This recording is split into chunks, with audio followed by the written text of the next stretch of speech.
Hello दोस्तों, welcome to Study Pieces channel. चलिए आज से हम जो 71st बीपीएससी मेंस के लिए हम लोग आज से एक प्रोग्राम लॉन्च करते हैं, जिसके अंदर हम लोग डिस्कस करेंगे आज जीएस पेपर सेकंड जो है उसके पॉलिटी के जो पोर्शन है वहां से हम लोग स्टार्ट करेंगे। ठीक है, तो डेली बेसिस पे हम लोग एक दो क्वेश्चन ट्राई करेंगे कि एक दो क्वेश्चन को हम लोग एनालिसिस कर सके। क्वेश्चन कैसे लिखना है, मीन्स कैसे में अगर लिख रहे हैं तो बॉडी कैसे लिखते हैं, इंट्रो कैसे लिखते हैं, कंक्लूजन किस तरीके से, हम अगर एक अच्छा इंट्रो कंक्लूजन कैसे लिखे, तो उसी के रिगार्डिंग हम लोग स्टार्ट करते हैं। तो चलिए, जैसे आज का पहला क्वेश्चन अगर देखेंगे तो यहाँ पर हम लोग सीखेंगे कि कॉन्स्टिट्यूशन क्या होते हैं।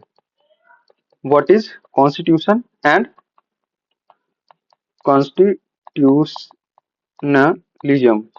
तो कॉन्स्टिट्यूशन और कॉन्स्टिट्यूशनलिज्म में क्या डिफरेंसेस है, हमें आज ये चीज हम लोग अभी देखेंगे। ठीक है, तो और भी है कि जो इवेल्युएशन कैसे हुआ है, इवॉल्वमेंट कैसे हुआ है कॉन्स्टिट्यूशन का, कॉन्स्टिट्यूशनलिज्म का, डिफरेंसेस क्या है दोनों के बीच में।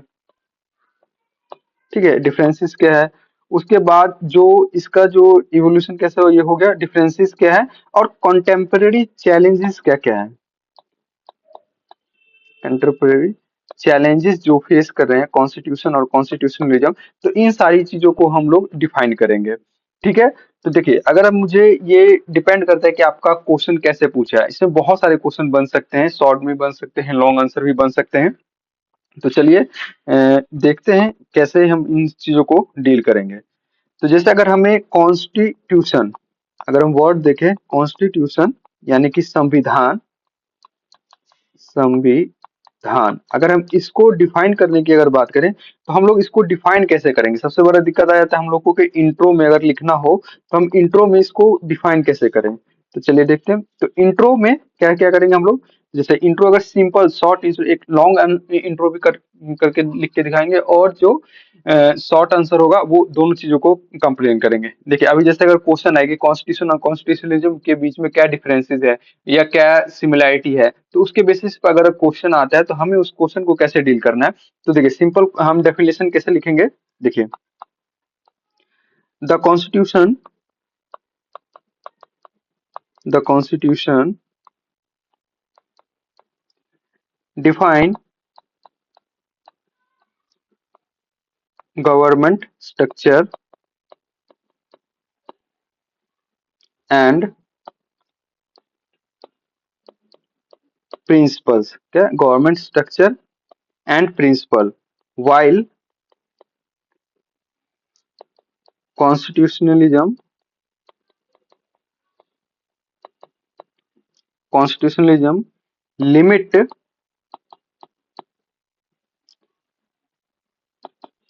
power and protect the individual या सिटीजन राइट।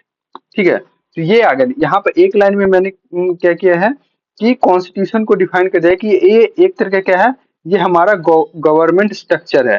फिर अगर वही कॉन्स्टिट्यूशनलिज्म की अगर हम बात करें तो कॉन्स्टिट्यूशनलिज्म क्या है, तो कॉन्स्टिट्यूशनलिज्म जो है आपका कोई एक ये लिमिट करता है, गवर्नमेंट के पावर को लिमिट करता है और इंडिविजुअल की जो राइट है उसे प्रोटेक्ट करता है। तो ये हमारा क्या हो गया, एक शॉर्ट अच्छा सा एक इंट्रो हो गया हमारा कॉन्स्टिट्यूशन और कॉन्स्टिट्यूशनलिज्म का। ठीक है, इसी को हम लोग और इस शॉर्ट आंसर के हिसाब से देख रहे हैं। और अगर हम इसमें नेक्स्ट देखें कि इसका जो इवैल्यूएशन कैसे हुआ है, इवॉल्व कैसे हुआ है, अगर इवॉल्व की बात करें तो इवॉल्व से पहले हम लोग इसको देख लेते हैं कि जो सिमिलैरिटी है कि कॉन्स्टिट्यूशन क्या है और कॉन्स्टिट्यूशन के बीच में सिमिलैरिटी और डिफरेंसेस। तो हम पहले यहाँ पे डिस्कस कर लेते हैं कि सिमिलैरिटी क्या है। सिमिलैरिटीज, ठीक है, किसमें, तो बिटवीन कॉन्स्टिट्यूशन एंड कॉन्स्टिट्यूशनलिज्म। ठीक है, तो यहाँ कॉन्स्टिट्यूशन और कॉन्स्टिट्यूशनलिज्म में क्या, तो कॉन्स्टिट्यूशन एक ये कहता है, जैसे ऊपर हम बताएं कि ये एक बेसिक या नेसेसरी या फाउंडेशनल एक आपका रूल होता है, जिसके अकॉर्डिंग हम स्टेट को रन करवाते हैं। क्या, जिसको हम स्टेट को रन करवाते हैं। कॉन्स्टिट्यूशनलिज्म क्या है? कॉन्स्टिट्यूशनलिज्म एक तरीके से आपका जो प्रिंसिपल हो जाएगा, जो ऐसे प्रोविजन है, ऐसे जो इम्प्लीमेंटेशन है, जो गवर्नमेंट के पावर को लिमिट करने का काम करते हैं या कॉन्स्टिट्यूशनलिज्म को इम्प्लीमेंट करने का काम करते हैं कॉन्स्टिट्यूशन को, उसे कॉन्स्टिट्यूशनलिज्म हम कहते हैं। चलिए, तो सिमिलैरिटी, तो इसमें कुछ सिमिलैरिटी है तो वो देख लेते हैं। कि पहली फर्स्ट सिमिलैरिटी की अगर हम बात करें तो इसका आ जाए कि दोनों का काम क्या है? तो regulation of the government and protection of right. क्या करते हैं? रेगुलेशन ऑफ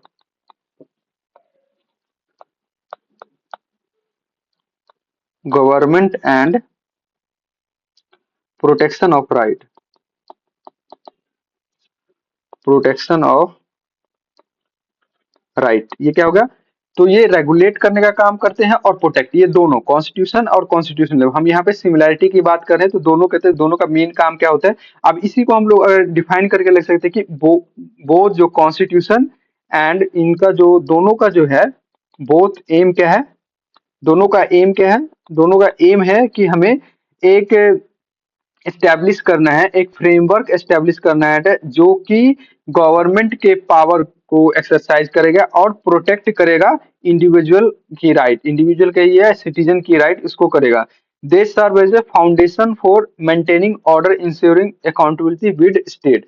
कि इससे क्या होता है कि ये दोनों जो करता है कि जो गवर्नमेंट की अकाउंटेबिलिटी भी फिक्स करती है, अकाउंटेबिलिटी भी फिक्स करती है गवर्नमेंट की, ये दोनों। ठीक है, उसके बाद अगर हम सेकंड इसके अंदर देखें कि सिमिलरिटी क्या है, तो framework for the law making and enforcement. क्या करता है? Framework for framework for law making and enforcement. क्या कर रहे हैं? इन्फोर्समेंट के लिए और इस चीज के लिए क्या कर रहा है? लॉ मेकिंग बनाने के लिए करते हैं। इसमें क्या होता है कि हमें एक बेसिक सी चीजें क्रिएट होती है कि लॉ कैसे बनेगा, लॉ को कैसे करना है। तो ये सारी चीजें दैट गवर्न, ऐसे लॉ को हमें बनाना है या इम्प्लीमेंट करना है जो कि गवर्नमेंट यानी गवर्नेंस को रन करें। ठीक है, ये हो जाएगा। उसके बाद क्या होता है कि एक जो हमारा जो फंक्शन होता है, जो हमारे तीन जो अगर ऑर्गन कह सकते हैं हम, पार्ट कह सकते हैं कि क्या है, एक सिस्टम ऑफ गवर्नेंस का क्या है, एक लेजिस्लेटिव, एग्जीक्यूटिव और एक क्या होता है, जुडिशरी। तीन जो हमारे मेन फंक्शन ऑफ जो गवर्नमेंट है, इसी से हमें जो कोई भी सिस्टम होता है किसी भी स्टेट का, नेशन का, तो वो हम गवर्न करते हैं इसी को। तो इन दोनों का जो फंक्शन है, इन तीनों का जो फंक्शन है, ये हम डिफाइन करते हैं किसके अंदर? ये कॉन्स्टिट्यूशन और कॉन्स्टिट्यूशनलिज्म। तो यहाँ पर ये दोनों चीजें जो होती है सिमिलर केसेस शो करते हैं। कहाँ पर? तो जो कोई लॉ वगैरह हम बना रहे लॉ मेकिंग में और उसके इन्फोर्समेंट में कॉन्स्टिट्यूशन और कॉन्स्टिट्यूशन में बहुत सिमिलर रोल प्ले करते हैं। उसके बाद रेगुलेशन की, गवर्नमेंट को हम कैसे रेगुलेट करते हैं, इंडिविजुअल की फंडामेंटल राइट को कैसे प्रोटेक्ट कर रहे हैं। तो ये दो जगह है जहां पर हम जो कॉन्स्टिट्यूशन एंड कॉन्स्टिट्यूशनिज्म दोनों के बीच में सिमिलरिटी देखते हैं। अब हम देख लेते हैं डिफरेंसेस। क्या देखना है हम लोगों को? तो अब हम लोग देख लेते हैं डिफरेंसेस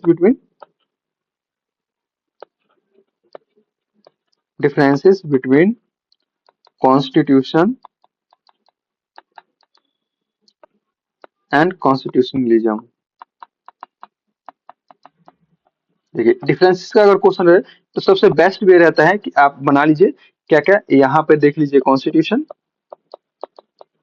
एक टेबल फॉर्मेट बना ली, कॉन्स्टिट्यूशन एंड कॉन्स्टिट्यूशनलिज्म, कॉन्स्टिट्यूशनलिज्म। ठीक है, अब देख लीजिए क्या क्या इसमें मेन डिफरेंसेस है। तो पहला डिफरेंस अगर बात करें तो ये एक रिटर्न सेट ऑफ लॉ होता है। ठीक है, रिटर्न सेट ऑफ लॉ या प्रिंसिपल कहिए, जिसके अकॉर्डिंग स्टेट गवर्नमेंट क्या है, ये एक रिटर्न फॉर्म में होता है। Written set of law and principal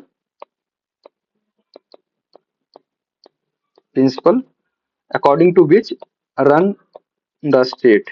ठीक है, मैं थोड़ा शॉर्ट में लिख रहा हूँ, प्रॉपर नहीं लिख रहा हूँ, तो आप लोग समझिएगा कि इसको रन करने के लिए एक लॉ चाहिए और एक प्रिंसिपल जो कि एक प्री डिफाइन होता है।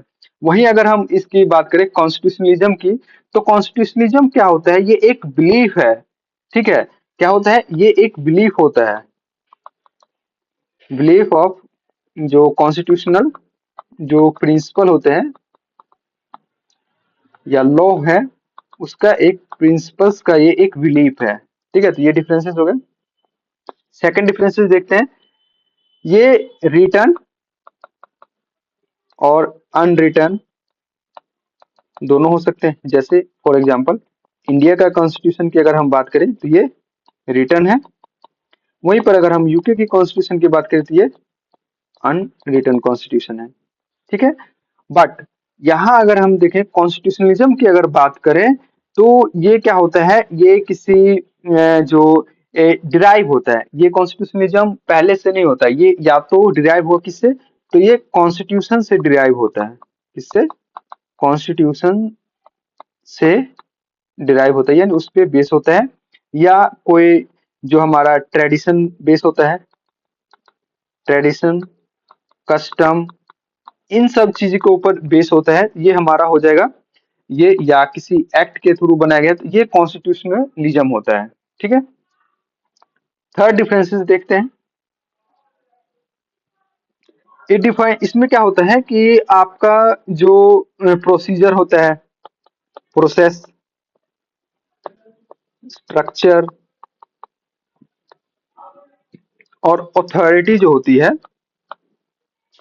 अथॉरिटी किसी भी गवर्नमेंट की, ये डिफाइन करता है।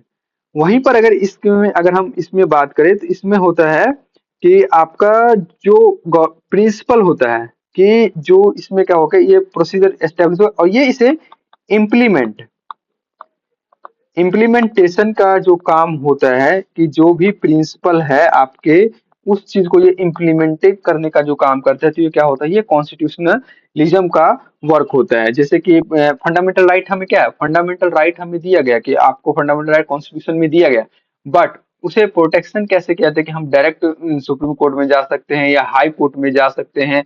तो ये जो इसका जो प्रिंसिपल कोर सेंस है, वैल्यू जो है, फंडामेंटल राइट का जो वैल्यू है, वो हमारा कॉन्स्टिट्यूशनलिज्म में आ जाता है कि एक्चुअल में जो सिटीजन है, जो हमारे इंडिविजुअल है, उसके राइट का प्रोटेक्शन हो रहा है या नहीं हो रहा है, इस चीज को कॉन्स्टिट्यूशनलिज्म डिफाइन करता है, ये चेक करता है, उसकी वैलिडिटी को इंश्योर करता है।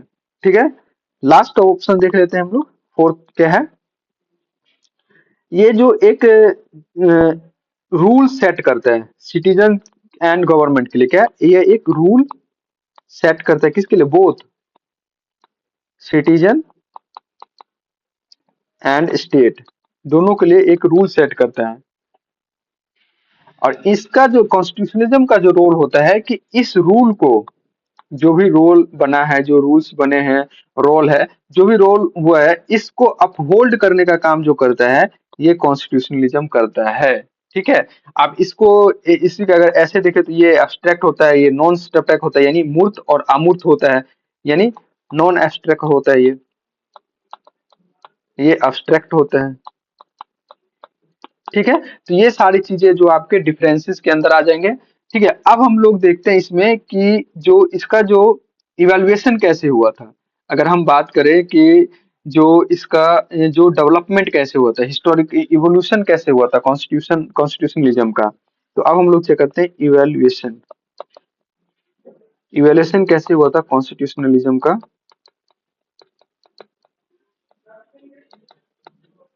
ठीक है, इवैल्यूएशन कैसे हुआ था कॉन्स्टिट्यूशनलिज्म का, इसके बारे में देखते हैं। तो अलग अलग केसेस हैं, जैसे कि अगर पहले हम अगर देखें तो सबसे पहले कॉन्स्टिट्यूशनलिज्म कैसे आया, तो अगर हम सबसे पहले अगर बात करें तो जैसे British rule, British rule, British rule क्यों, क्योंकि हम ब्रिटिश जो हमारे ऊपर ब्रिटिश ने अप्रोक्सीमेट 300 ईयर्स का जो इनका एक्सपेंस रहा था हमारे ऊपर, जो कॉलोनी बन के हम रहे थे, तो इन्होंने राज किया था। तो इस समय जो हमारा जो पार्लियामेंट्री सिस्टम है, जो गवर्नेंस का लॉ जो बनाने की मेकिंग है, तो पार्लियामेंट्री सिस्टम वगैरह जो होता है, जो सिस्टम था, इन सब से हम लोग अवेयर थे। तो तो यहाँ से भी हमें कॉन्स्टिट्यूशनलिज्म का जो डेवलपमेंट है कि देखा गया कि रूल कैसे बनते हैं, लॉ कैसे बनाया जाता है, इसको इम्प्लीमेंट कैसे किया जाता है। तो ब्रिटिश रूल से भी हम लोग यहाँ से भी इंस्पायर है कि यहाँ से भी एक डेवलपमेंट हुआ था कॉन्स्टिट्यूशनलिज्म का। ठीक है, उसके बाद है फ्रीडम मूवमेंट। इसी के टाइम में जो हमारा फ्रीडम मूवमेंट चला था, इस समय में हम लोगों ने जो हमारे जो फ्रीडम फाइटर थे उन लोगों ने हमें इक्वालिटी, फ्रीडम, ठीक है, इन सारे चीजों जो राइट हमारा होता है, इन सब राइट को उन्होंने रेज किया था। इसके लिए उन सब सभी लोगों ने ब्रिटिश गवर्नमेंट के साथ बातचीत की, प्रोटेस्ट हुआ, बहुत सारी चीजें की गई, तो ताकि हमें एक राइट मिल सके। तो ये भी एक डेवलपमेंट का फेज था जो फ्रीडम स्ट्रगल मूवमेंट के दौरान से जो हमारे फ्रीडम फाइटर थे उन्होंने इसे स्ट्रेंथन दिया था। उसके बाद अगर हम बात करें तो जो 1955 में, अगर हम कहें कि 1955, मैं 1955 क्यों कर रहा हूँ, क्योंकि यहाँ जैसे हम लोग जानते हैं कि 26 जनवरी 1950 को हम लोग एक रिपब्लिक नेशन बने, क्या रिपब्लिकन बन गए थे। ठीक है, क्योंकि यहाँ पे हमने कॉन्स्टिट्यूशन को अडॉप्ट कर लिया था, तो रिपब्लिकन हम बन गए थे। तो ये सारी चीजें जो है ये डेवलपमेंट हुआ था। उसके बाद अगर हम देखें कि और क्या क्या डेवलपमेंट हुआ था, तो गवर्नमेंट के ऊपर जो चौथा था कि गवर्नमेंट के ऊपर हम चेक एंड बैलेंस करने के लिए हम लोगों ने ये कॉन्स्टिट्यूशन, इसका डेवलपमेंट हुआ था। और ऐसे में अगर देखें तो और कौन कौन से केसेस हैं जहां पे इवोल्यूशन हुआ था, तो केशवानंद भारती केस आप सभी को पता होगा, केशवानंदन भारती केस, केशवानंद भारती केस, इस केस कब का है, तो 1973 का है। तो यहाँ पे क्या हुआ था, तो बेसिक स्ट्रक्चर ऑफ का जो डॉक्ट्रिन था, बेसिक स्ट्रक्चर डॉक्ट्रिन जो था, तो ये डेवलप हुआ था। इसमें क्या किया गया था, बेसिक स्ट्रक्चर डिफाइन किया गया था। इसमें क्या बोला गया था कि आप कॉन्स्टिट्यूशन में चेंजेस कर सकते हैं, बट कॉन्स्टिट्यूशन की जो फाउंडेशनल है, जो बेस है, उसको आप चेंज नहीं कर सकते। तो ये क्या हुआ, तो ये क्या किया, एक तरीके से गवर्नमेंट के ऊपर क्या किया इन्होंने, लिमिट किया। हमारे जो एग्जीक्यूटिव है और लेजिस्लेटिव है उसके ऊपर हमने क्या किया, एक लिमिट इनके ऊपर इन्फोर्स किया था, जो क्या डिफाइन करता है। और कॉन्स्टिट्यूशनलिज्म का मतलब क्या होता है, आपके जो गवर्नमेंट के ऊपर जो उस पर लिमिट करता है। तो ये एक कॉन्स्टिट्यूशन, यहाँ से भी कॉन्स्टिट्यूशनिज्म का डेवलपमेंट हुआ। फिर अगर हम देखें कि 1975 के आसपास अगर हम देखें, तो 1975 में क्या था कि यहाँ पे इमरजेंसी का पीरियड था, क्या इमरजेंसी का पीरियड था।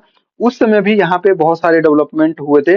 इस समय क्या होता है कि हमारे जो डेमोक्रेसी है, जो कि डेमो कॉन्स्टिट्यूशन और कॉन्स्टिट्यूशनिज्म का एक कोर वैल्यू है, इसको क्या किया था, डिक्लाइन हुआ था। ये क्या डिक्लाइन हुआ था या थ्रेटन हुआ था, बट बाद में इसको रिस्टोर कर लिया गया था। ठीक है, ये हो गया। फिर पोस्ट लिबरलाइजेशन में बहुत सारे चेंजेस आए थे। फिर जो 21st सेंचुरी का जो लास्ट है, यहाँ पे हमारा जो पीआईएल वगैरह है, आरटीआई एक्ट है, राइट टू इंफॉर्मेशन एक्ट जो है, ये सारी चीजें डेवलप होके आई थी, जो कि कॉन्स्टिट्यूशनलिज्म को डेवलप होने में हेल्प किया था, और इससे इवॉल्व होके कॉन्स्टिट्यूशनलिज्म निकल के आया था। ठीक है, तो आज के लिए हम लोग इतना ही रखते हैं। नेक्स्ट में अगर देखेंगे तो हम लोग और बाकी चीजें जो बची हुई है कि कॉन्टेम्पररी चैलेंज क्या फिर इसका, तो इसको कंप्लीट ही कर लेते हैं हम लोग। ठीक है, तो इसमें मेन एक और क्वेश्चन रह जाता है कि क्या क्या अभी कॉन्स्टिट्यूशन और कॉन्स्टिट्यूशनिज्म जो है क्या क्या कॉन्टेम्पररी चैलेंज फेस कर रहे हैं। तो contemporary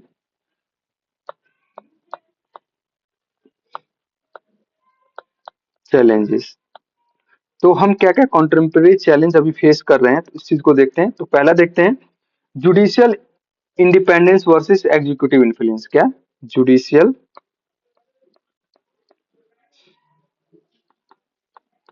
independence and executive influence. क्या है, judicial independence and executive influence.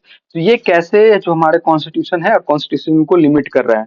तो अगर इसमें हम बात करें तो यहाँ पर क्या होता है कि हमने अभी बहुत सारे जजेस देखे हैं कि यहाँ पे क्या होता है कि अपॉइंटमेंट के जजेस अपॉइंटमेंट हो गया, जो इसमें जो कोर्ट का इंटरफेरेंस जो रहता है, गवर्नमेंट का इंटरफेरेंस रहता है, तो ये सारी चीजें जो आ रही है अभी, तो ये भी एक कॉन्स्टिट्यूशनिज्म को थ्रेट हो रहा है। फिर साथ-साथ में जो फेयरनेस है और जो बैलेंस ऑफ पावर है, तो इसके यानी अपॉइंटमेंट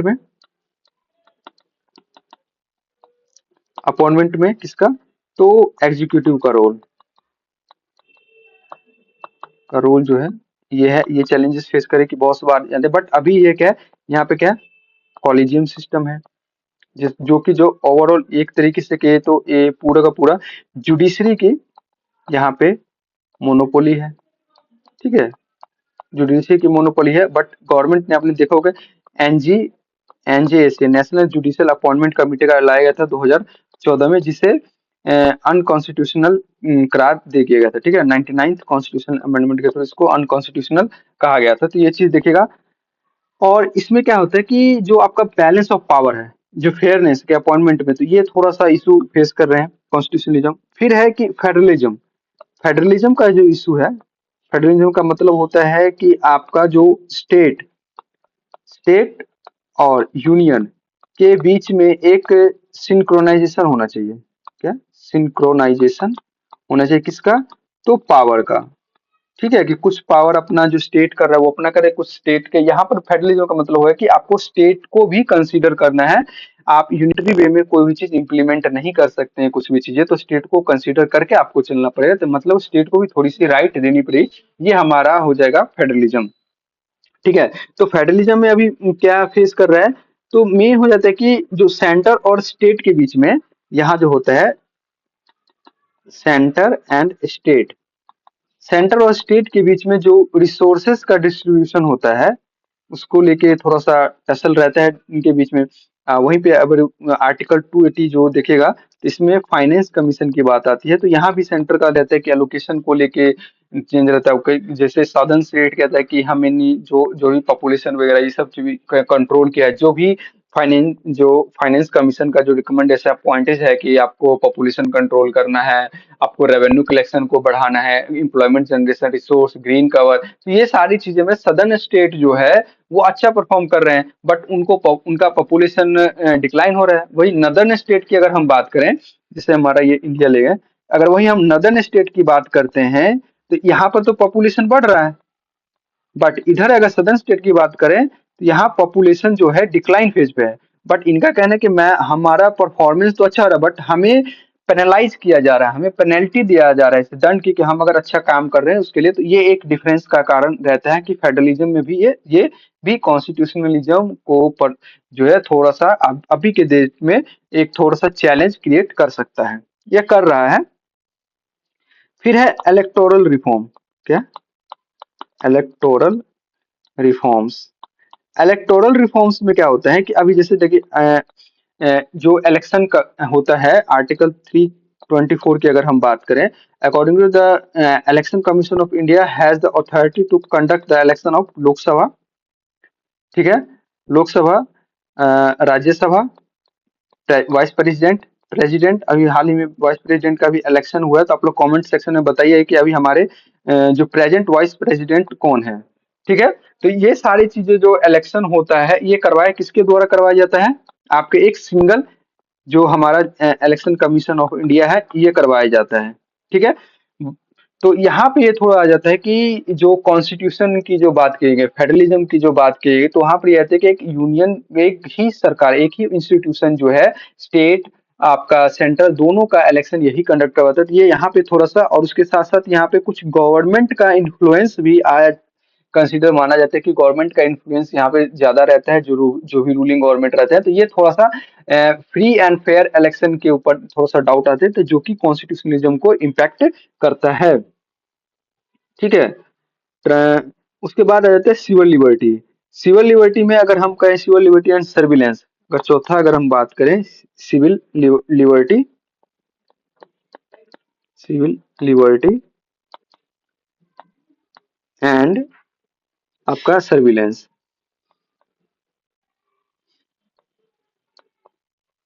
सर्विलेंस, तो यहाँ पर भी हमें देखना पड़ता है कि जो, जैसे कि हमारा राइट टू प्राइवेसी है, राइट टू फ्रीडम है, राइट टू मैरिज है, तो ये सारी चीजें कैसे चेंजेस हो रहे हैं, क्या इम्पैक्ट पड़ रहा है, तो ये भी इम्पैक्ट आपको करता है इन इन सारी चीजों के ऊपर। ठीक है, तो ये सारी चीजें हैं। फिर जो कॉन्स्टिट्यूशन गवर्नेंस को कैसे किया जा रहा है, तो जुडिशियल रिफॉर्म हम कर रहे हैं, फेयर जज की अपॉइंटमेंट कर रहे हैं, इलेक्टोरल में रिफॉर्म कर सकते हैं, डिसेंट्रलाइजेशन कर सकते हैं, तो फंडामेंटल राइट को स्ट्रेंथन कर सकते हैं। तो ये सारी चीजें जो है आपके एक हो जाएगा होलिस्टिक वे में। अब वही अगर आप ये हमारा कॉन्स्टिट्यूशन में क्या डिफरेंसेस है, क्या कैसे इवोल्यूशन हुआ है, गवर्नमेंट क्या कर रही है, इसको कैसा कैसे सही किया जा सकता है, ये हमारा अगर कॉन्स्टिट्यूशन या कॉन्स्टिट्यूशन से रिलेटेड किसी टाइप का क्वेश्चन अगर बनता है तो आप लोग एप्लीकेबल है, कैपेबल हैं कि आप इस चीज को आंसर कर सकते हैं। वहीं पर अगर हम मेन बहुत सारे बच्चों को दिक्कत आती है कि कंक्लूजन कैसे लिखें। अब देखिए तो यहाँ पर हम कैसे कंक्लूड करेंगे इस चीज को, देखिए जैसे लिखते हैं constitution is vital for effective functioning of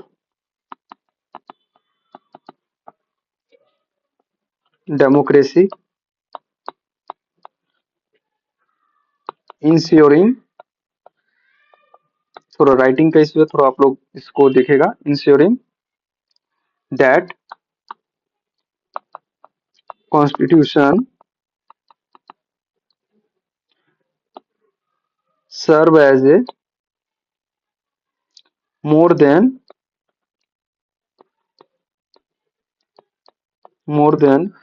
just a legal document, just a legal document. It is a living guiding principle, living guiding principles for governance, for governance. तो ये हमारा आ गया कि अगर कॉन्स्टिट्यूशन से ही रिलेटेड करें तो ये, उसके बाद और भी इसको कर सकते हैं जैसे कि it establish check and balance, it establish check and balance, check and balance, protect fundamental right,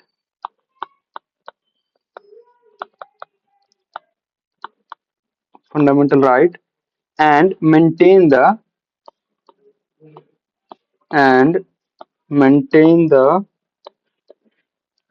rule of law, maintain the rule of law, thereby securing a thereby force thereby for securing a robust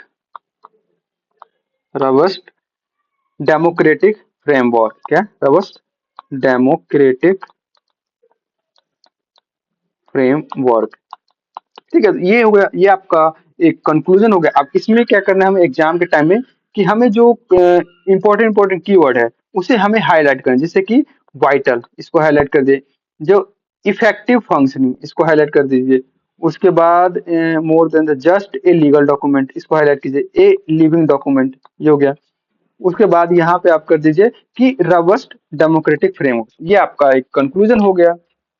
ठीक है, तो इस तरीके से हम एक intro conclusion इसको अच्छे से लिख सकते हैं। तो मिलते हैं नेक्स्ट वीडियो में, इसी तरह के हर दिन कोशिश करेंगे कि एक क्वेश्चन को टॉपिक को लिया जाए, टॉपिक को डिटेल में एक्सप्लेन किया जा सके और फर्दर उसके ऊपर क्वेश्चन को हम लोग डिस्कस कर लेंगे। तो मिलते हैं नेक्स्ट वीडियो में, और बाकी आप लोग कैसा चाहिए, किस तरीके से चाहिए मेंस के रिगार्डिंग और भी कुछ इंफॉर्मेशन चाहिए अब चाहिए तो आप प्लीज शेयर कमेंट कीजिएगा और बताइएगा, मैं उस पर वर्क करूंगा।